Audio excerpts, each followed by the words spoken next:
Dan kasur itu nyebrang sungai itu tuh kayak ditarik. Dan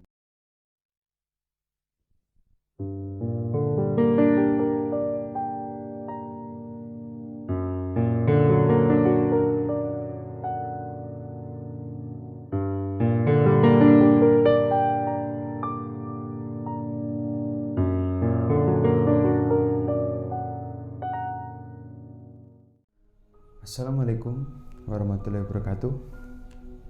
Bertemu lagi di channel Horror Voice.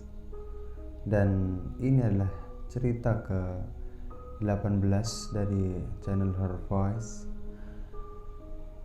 Sebelumnya gue ucapin terima kasih untuk kawan-kawan semua yang udah mau mampir di channel ini, udah mau dengerin, udah mau lihat video-video dari channel ini, udah ngasih like ataupun berkomentar yang baik ke depannya untuk channel ini, udah mau share.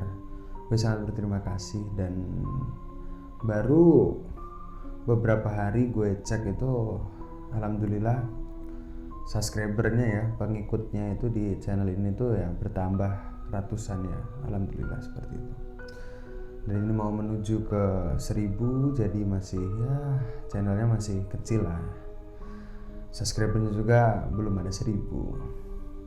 Nah, di cerita kali ini gue itu akan bercerita tentang cerita dari Mas Ian juga. Dan ini masih tentang dengan hobi memancing ya, kayak gitu. Jadi Mas Ian ini nge-share ke gue itu suruh menceritakan untuk kawan-kawan semua itu ada 3 cerita, dan satu ceritanya lagi itu mungkin besok atau lusa gue buatin video. Dan sekarang masih dengan kegiatan memancingnya Mas Ian ya. Jadi Mas Ian ini tuh hobinya memang mancing, dan memancingnya itu beda dengan cerita yang kemarin. Kalau cerita di kemarin kan itu Mas Ian itu mancingnya itu masih di daerah sekitar rumahnya. Tapi kalau diceritain itu Mas Ian itu waktu mancing di Sungai Progo, itu sungai besar di daerah Kabupaten Bantul sama Kulon Progo. Nah itu ada sungai, nah itu sering dipakai orang buat mancing. Juga ada banyak tambang pasir di sana. Nah, singkat cerita, Mas Ian ini punya teman namanya, kalau nggak salah namanya Pak Kuat. Jadi disebutnya tuh Pak Kuat. Jadi ini kawan karibnya Mas Ian untuk mancing lah di daerah itu. Suatu sore Mas Ian ini tuh mancing dengan Pak Kuat ya. Jadi mereka berdua itu punya daerah spot mancing yang itu memang langganan mereka untuk mancing di situ.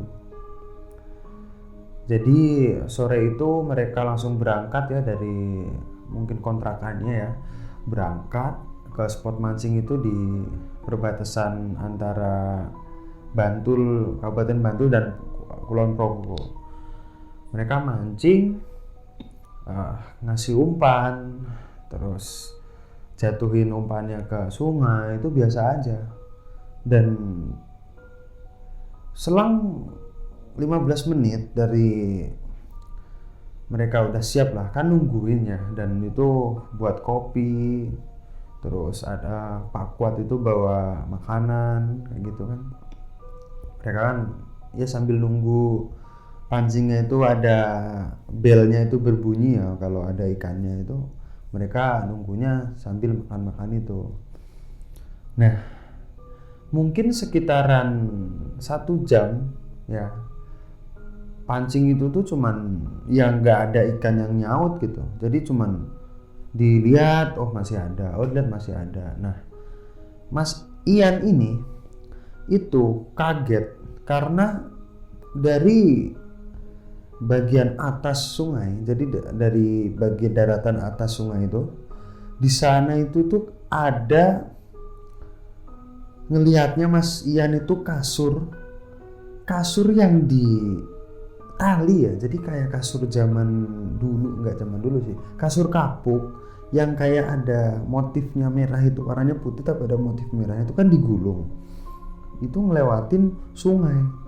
Tapi ngelewatin sungai itu nggak lewat depannya Mas Ian, tapi si si kasur ini tuh nyebrang dari sebelah kiri Mas Ian ini mancing sampai ke daratan seberang, itu kayak ditarik, dan Mas Ian itu notice ngelihat kayak gitu.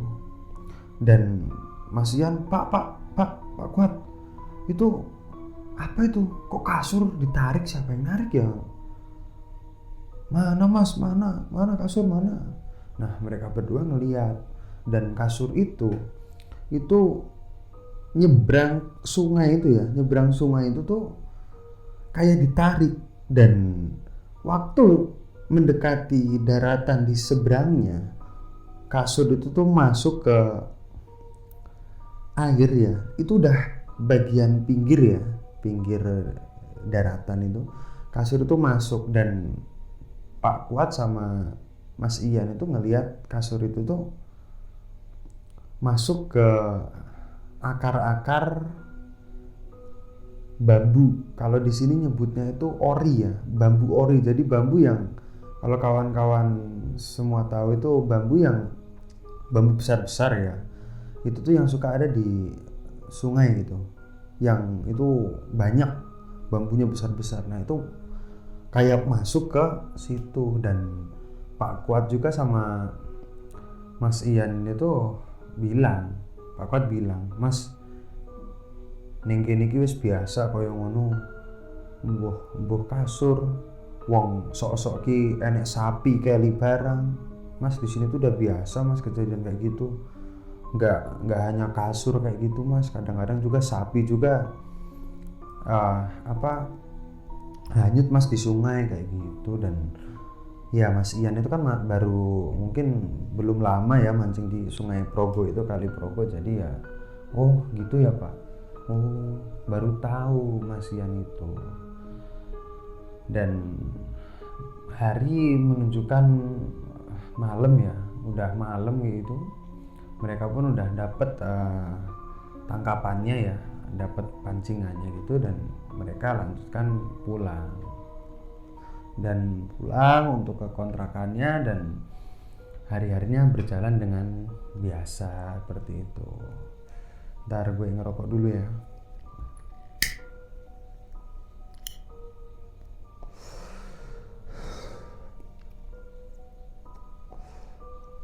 Dan balik lagi ke cerita, dari kejadian kasur kapuk itu yang menyeberangi Sungai Progo itu, mereka itu tetap mancing ya. Jadi nggak dari itu langsung takut terus nggak mancing, itu enggak, mereka tuh masih mancing. Dan mungkin selang, katanya Mas Ian ya, itu selang 1 minggu mereka itu balik lagi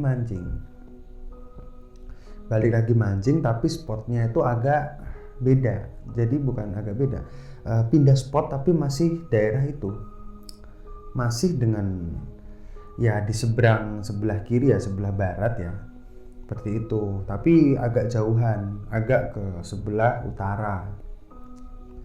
Nah mereka itu berangkatnya tuh agak maleman, karena ya Pak Kuat sama Mas Ian itu ya ada tuntutan kerja lah yang harus dikerjakan, jadi pulangnya malam.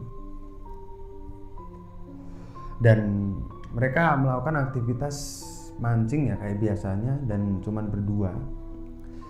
Ini tuh agak malam, mungkin ya penglihatannya juga agak kurang ya, jadi cuman bawa senter, dan spot mancingnya ini tuh nggak kayak biasanya, jadi beda.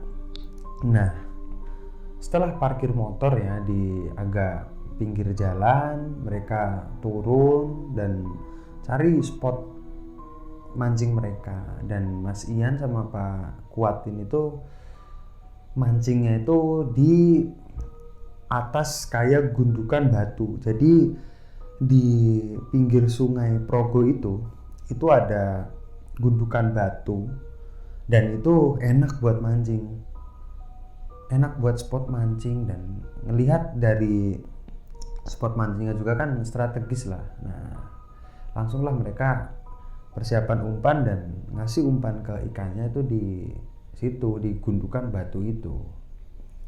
Dan setelah semuanya udah siap, terus umpannya dimasukkan ke sungai.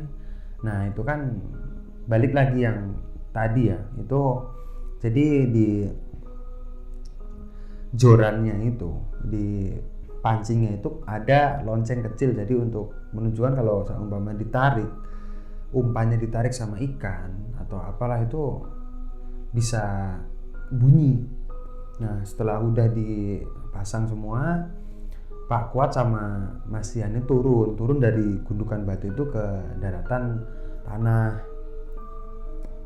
Dan mereka kan ya bawa tikar kan ya, itu gelar tikar. Terus ya mereka bawa kompor camping juga, dan mereka masak air di situ, masak air untuk minum, untuk buat mie, untuk makan kayak gitu.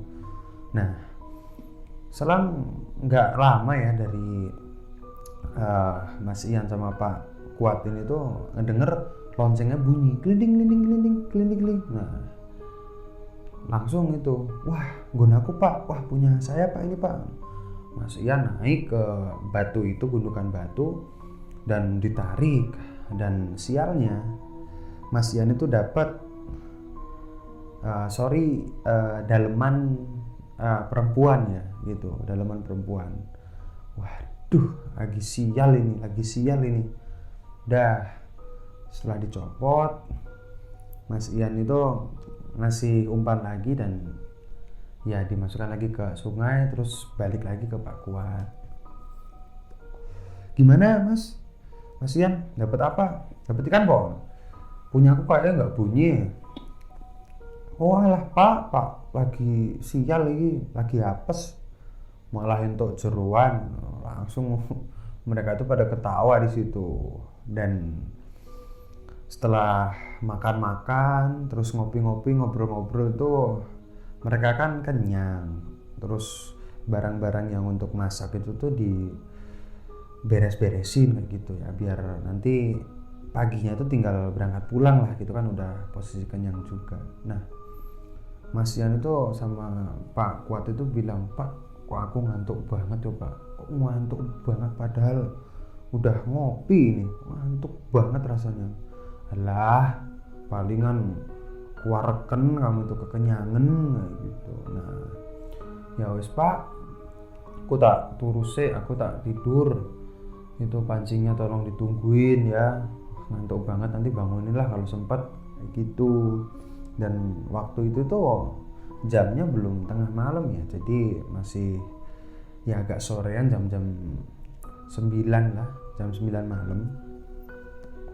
Dan Mas Ian itu ketiduran.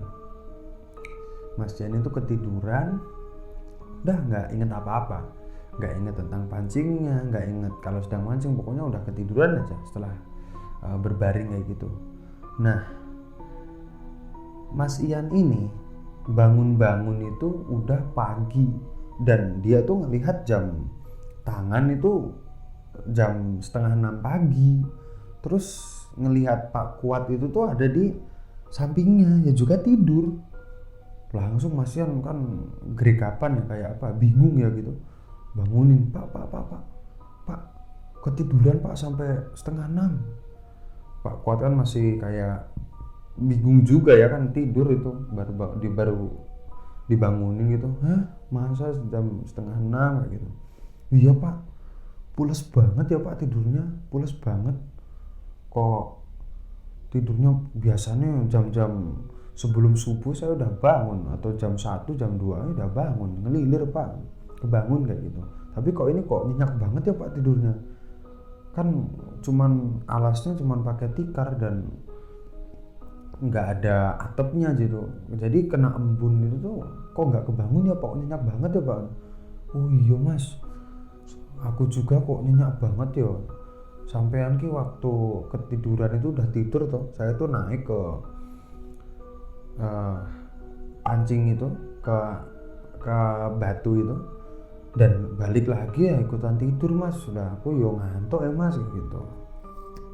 Dan dari situ Mas Ian sama Pak Kuat ini tuh ngedenger kayak dari arah atas ya, dari arah jalan desa yang mereka parkir motor itu ada banyak orang tuh jalan sambil ya bergumam gitu, jalan, dan jalannya tuh menuju ke arah mereka.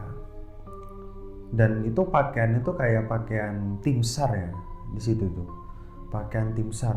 Jadi yang mungkin warnanya yang oranye-oranye kayak orang pemadam kebakaran ya gitu. Langsung Pak Ian sama sama Pak Kuat itu kaget.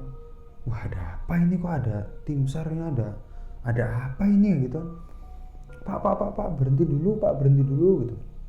Iya mas, oh jenengan mancing di sini toh. Oh nggih pak, dari tadi malam ini ketiduran baru bangun nih gitu. Malah kaget bangun-bangun jam segini. Oh alah mas, kok mancing sampai ketiduran. Dan Mas Ian pun sama Pak Kwa tuh tanya, mas wonten nopo mas? Lah kok tim SAR gitu, warga kok kathah niki, kok ada tim SAR, warga kok banyak, ini ada apa sih pak? Wah alah mas, jenengan niku boten ngertos nggih. Walah mas, eh, kamu ini nggak tahu ya mas. Kemarin tuh udah 3 hari ini mas, ada orang hilang mas. Ibu-ibu ngilang mas. Dan dari omong-omongan warga itu terakhir dilihat itu ya menuju sungai mas, dan itu ada di sebelah sini mas. Makanya kami sama tim SAR tuh mau nyariin mas. Kalau ibunya tuh ada di sini mas, kayak gitu. Walah ngoten ya pak, gitu toh pak. Oh ya kayak monggo dicari kayak gitu. Dan Mas Ian sama Pak Kuat ini kan selama 1 malam itu belum lihat kondisi jorannya ya, joran-jorannya itu yang ada di sebelah atas di gundukan itu. Dan mereka naik melihat pancing itu, dan udah diberesin dan nggak dapat apa-apa karena ditinggal tidur ya. Dan mungkin dapat ikan tapi ditinggal tidur, jadi ikannya udah lepas gitu. Udah setelah beres-beres gitu, warga itu, dari warga sekitar ya mungkin, itu nggak cuman yang sama tim SAR itu yang datang terus nyariin sampai ke penjuru-penjuru itu, enggak. Tapi ada beberapa warga yang nyusul. Ya tanya mas, oh mancing kayak gitu, tanya-tanya kayak gitu, lagi cari orang hilang seperti itu. Terus Mas Ian sama Pak Akot kan ya gak tahu ditanyain seperti itu. Dan warga-warga itu nyari, dan nyarinya tuh sampai ke yaitu posisinya Mas Ian sama Pak Kuat itu di atas batu itu. Dan salah satu warga itu menemukan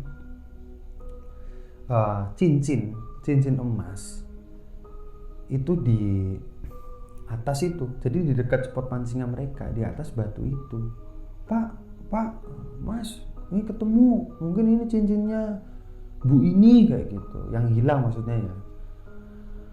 Ini mungkin cincinnya. Dan panggilin coba suaminya, panggilin keluarganya gitu. Keluarganya nyusul, dan setelah ditemukan cincin itu memang benar itu cincinnya istri dari keluarga yang kehilangan itu, dari suaminya, dan memang benar di situ. Dan terus Mas Ian sama Pak Kuat kan ya bingung ya, ada apa kok ngilang gitu loh, maksudnya ada orang ngilang, oh gitu. Terus ada anak-anak dari keluarga ya, anaknya ibu yang hilang itu bilang, mas, ibu Niko seminggu yang lalu itu bilang mas kalau mau ngelalu mas, kayak gitu. Dan ngelalunya katanya di sungai mas, makanya kita semua itu nyariin. Dan alhamdulillah ini ketemu mas, ya ada jejak-jejaknya mas, maksudnya ada cincin itu, dan mungkin si ibu ini tuh ngilangnya di sini. Dan Mas Ian sama Pak Kuat itu bingung, wah ngilang gimana, wong semalaman kan, mereka semalaman di situ tuh nggak ada orang kecuali mereka ya, soalnya mereka mancing, nggak ada orang, ngilang kayak gitu. Ya Mas, sudah 3 hari ini Mas ngilangnya, dan udah dicari kemana-mana nggak ada. Katanya warga itu terakhir dilihat tuh ya menuju ke sini Mas, kayak gitu. Dan kata ngelalu itu ya, kata ngelalu itu waktu gue diceritain sama Mas Ian itu bilang kalau ngelalu itu kayak lelakon yang udah sama manusia yang lelakon kayak gitu, namanya ngelalu. Jadi menghilangnya itu dengan cara bunuh diri kayak gitu. Jadi ngelalu itu kayak udah banyak pikiran, udah kayak wah udah pusing lah, udah bingung dengan dunia ini sama urusannya, dan jalan satu-satunya adalah bunuh diri, seperti itu. Dan gue kemarin sempet, gue kan nggak tahu ya artinya ngelalu itu apa, dan ada di Wikipedia itu ngelalu itu adalah bahasa Jawa dan bahasa Inggrisnya adalah suicide, yaitu bunuh diri, seperti itu. Dan Mas Ian sama Pak Kuat itu ya bingung gitu kan, semalaman gak ketemu orang seperti itu, tapi kok ketemu cincinnya kayak gitu. Dan mungkin kawan-kawan semua itu apa ya, nge-trigger ya mungkin, dengan cocokologi itu ada celana dalam cewek tadi ya, celana dalam perempuan tadi. Walau alam itu mungkin bukan ya, itu karena ya Mas Ian itu sial aja, dan malam itu mereka itu nggak dapat ikan satupun, malah ketiduran di situ. Dan hal yang buat aneh untuk Mas Ian sama Pak Kuat ini tuh, kenapa kok semalaman yang biasanya mereka itu mancing nggak ngantuk, maksudnya udah ngopi, udah udah kenyang ngopi sambil rokokan juga, yang biasanya mancing kok bisa-bisanya sampai ketiduran di situ dan tidurnya pules banget. Itulah kejanggalan yang terjadi di situ. Dan menurut informasi, setelah hari itu Mas Ian pulang ke kontrakannya sama Pak Kuat itu, dan berita-berita itu menyebutkan memang ada yang hilang ya dengan cara bunuh diri kayak gitu, karena ya kronologinya seperti itu tadi. Itu mayatnya udah berbulan-bulan tuh tidak ditemukan di daerah itu, tidak ditemukan di bagian sungai di bawahnya ya, itu nggak ada, seperti itu. Itu keanehan yang terjadi ya waktu mancing gitu. Dan mohon maaf ceritanya nggak serem ya, nggak ada sosok ini, nggak ada sosok itu, enggak, tapi ya bagus lah untuk gue ceritain ke kawan-kawan semua, karena ya yang namanya keanehan gitu kan masuklah untuk diceritakan seperti itu. Terima kasih untuk kawan-kawan yang udah mau support channel ini untuk lebih baik yang ke depan. Mohon maaf apabila gue ceritanya masih kurang baik. Insya Allah gue akan perbaiki lagi di kedepannya. Dan terima kasih. Gue tutup. Wassalamualaikum warahmatullahi wabarakatuh.